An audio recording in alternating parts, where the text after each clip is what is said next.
Good morning, Year 3. Today I'm going to show you how to do some coding using a piece of software called Scratch. This is something we would have been doing if we were in school during our ICT lessons, and hopefully you can get hold of a computer to have a go at this over the weekend or the next week or so. So you just need access to the internet. You don't need to download anything. You just need to type in onto Google Scratch. And we want to use this first website here. And it will bring you to a page that looks like this, and you just want to press create at the top.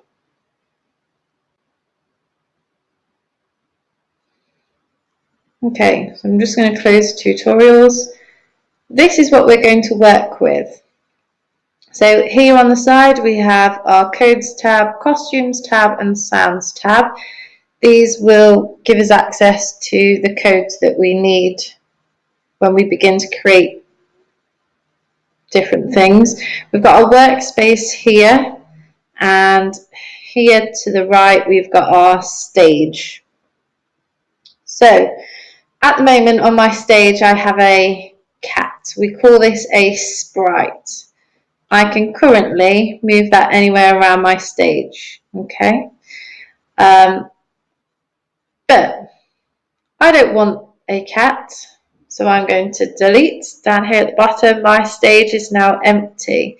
So I'm going to choose my own sprite, my own character, and to do that I'm going to press this button here where it says choose sprite. There are lots of different options, so take your time to have a look through them and which ones you might like. You can also see there's numbers, there's letters.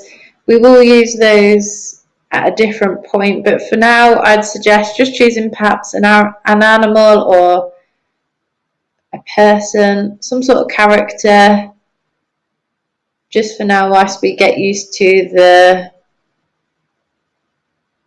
program. So I'm going to choose a jellyfish. Okay, I'm going to position my jellyfish there. I'm happy with the name of the jellyfish. Okay, if I need to though, I can edit. Okay, but my jellyfish is on an empty background, so I would like to edit that background. I know that a jellyfish belongs underwater, so I'm going to choose one of these underwater ones. I quite like underwater too, and it brings me up my background. Okay, if I decide that I don't like that background, I can click here onto stage, go to backdrops, and I can delete if I'm not happy with it. Okay, so if I decide to change my mind, that's where I need to go. Okay, but actually I'm happy with that. Okay, I don't want to do anything with the backdrop, so I'm going to come back over here and click on my jellyfish. It's important that you are on the right sprite or backdrop that you want to edit, because at the moment my jellyfish is not programmed to do anything, so it's a bit boring. I am going to want to allow it to move. So over here on my code section I can see that there is a motion called move 10 steps, and bring that over. As I press it, we can see that it's moving. It doesn't move very fast, so might edit that, might change it to 30 steps. What does that look like? Okay, and it moves a little bit more, so that's fine. Move him back in. But that's not going to play on its own unless a button is pressed. So I'm going to use this up here. When the flag is clicked, move 30 steps. I could get rid of it, and if I don't want that, I can click it, I can drag it back, and it will move from my workspace. Okay, I might decide when the space bar is clicked, then it will move.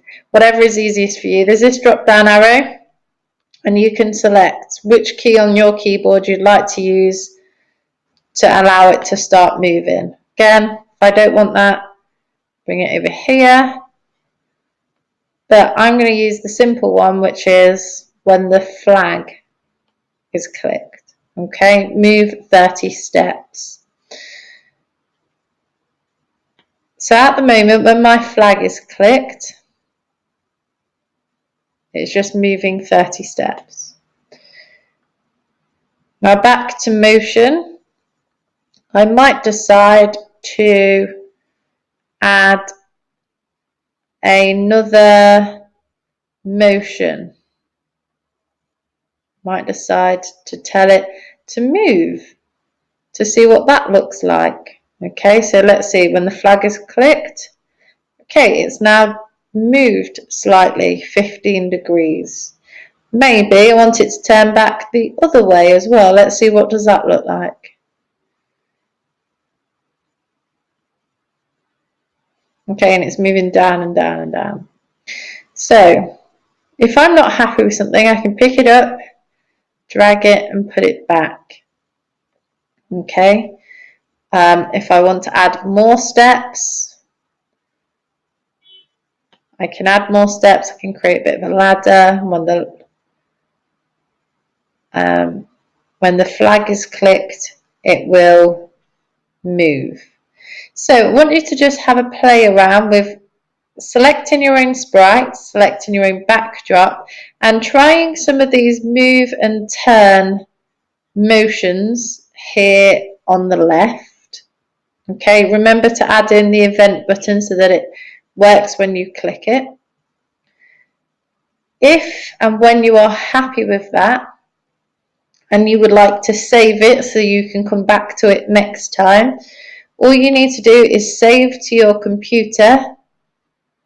Save it as a name that you will remember.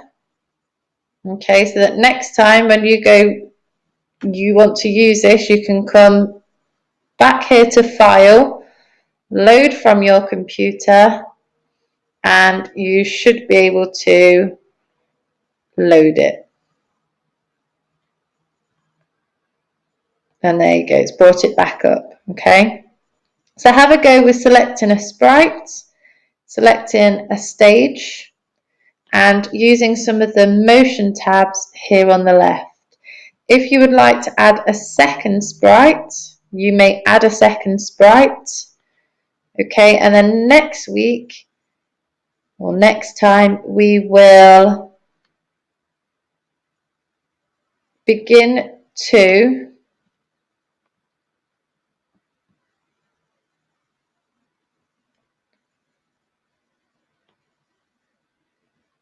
create a bit of an animation.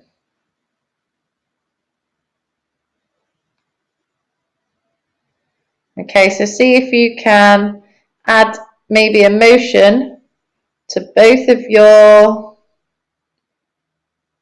sprites if you're going to choose to add two,